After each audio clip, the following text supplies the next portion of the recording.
Hello and welcome. My name is Ron Carney. I'm a member of the Department of Ear, Nose, and Throat, Head and Neck Surgery at University of Texas, Houston, affiliated with Memorial Hermann in the Texas Medical Center.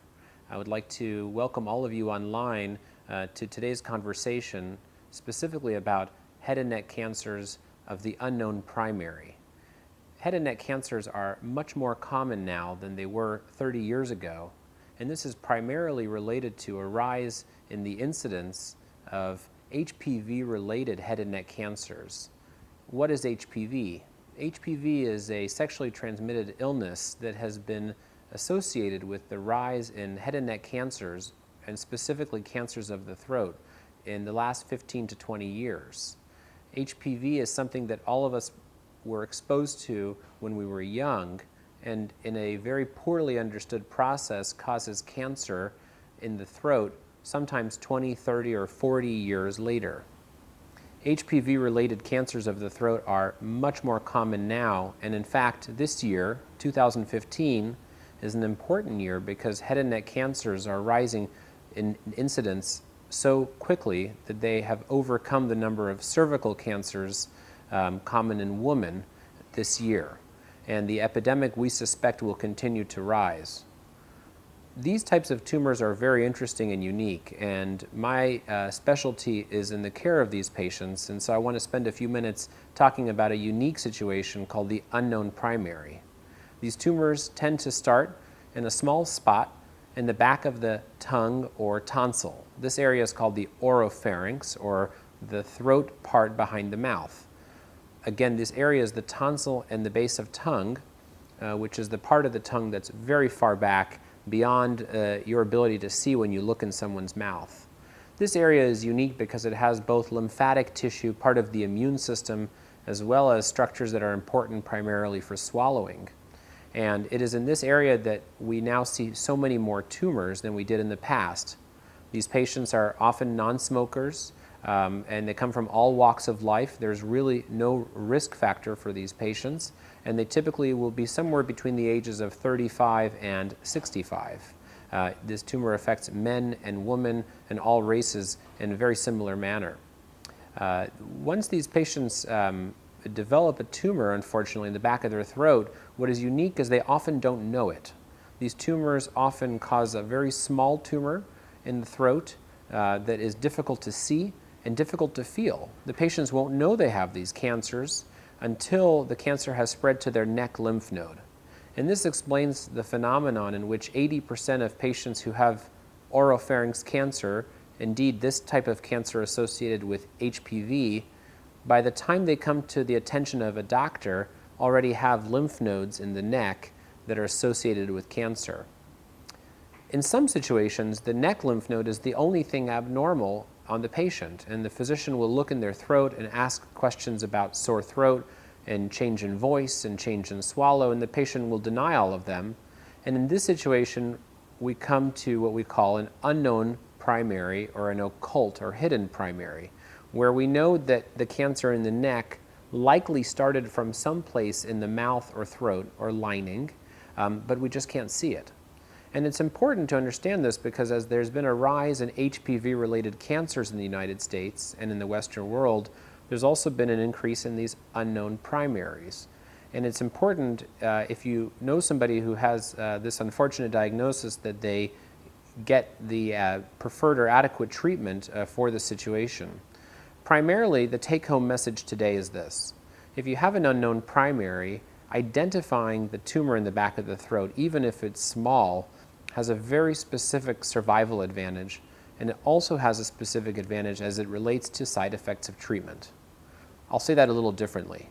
If you have a cancer in the back of your throat, but the doctors just can't find it, but they know you have it because of the presence of lymph nodes in your upper neck, it becomes very important to do the due diligence and identify that tumor. So what is the due diligence? How do we find these tumors?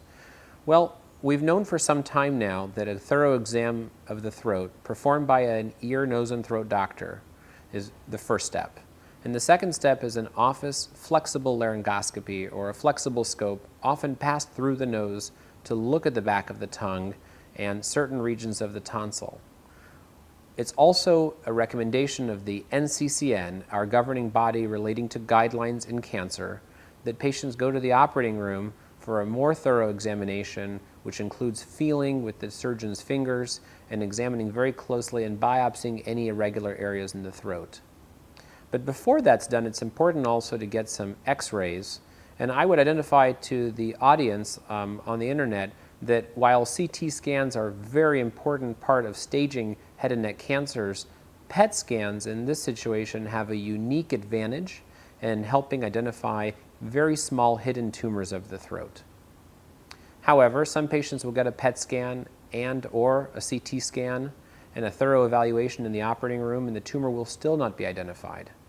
In these situations, we've known now for at least 20 years that taking out the tonsil, especially on the side of the cancer, is also very important, and up to 50% of patients who have an unknown primary will have it found simply by taking out the tonsil in the same manner it would be removed in a child with sleep apnea or recurring tonsillitis.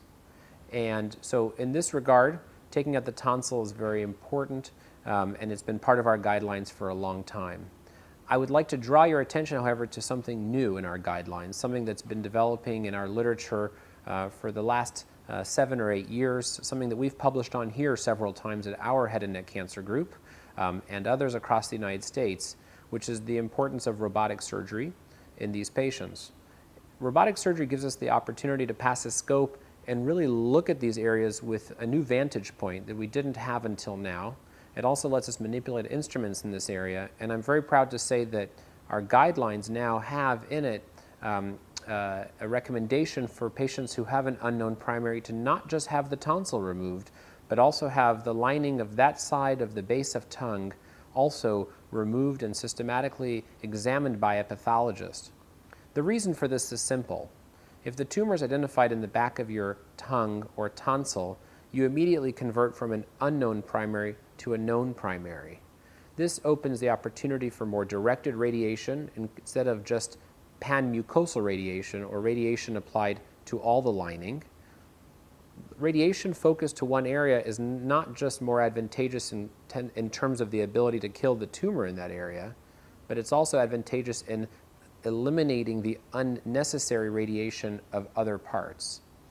And finally, if the tumor is identified in the back of the tongue or tonsil, and especially if it's done in a robotic setting, these tumors are often very small. Of course they're small because they're hidden. They won't be very large. They're often very small tumors on the order of 1 centimeter or less. And a robotic surgeon is often able to remove these tumors at the same sitting as the biopsy, and this very likely confers a survival advantage to the patients as well. It also means that patients can often get less radiation to the throat because the tumor has already been removed in surgery. And these surgeries tend to be about as risky as a tonsillectomy in children, meaning that the risks are overall low. I would like to thank you all for participating and listening in today to this online conversation about the unknown primary of the head and neck. And certainly we are available to answer any questions at our Head and Neck Cancer Center, which is at University of Texas, Houston, and Memorial Hermann Hospital in the Texas Medical Center. Thank you.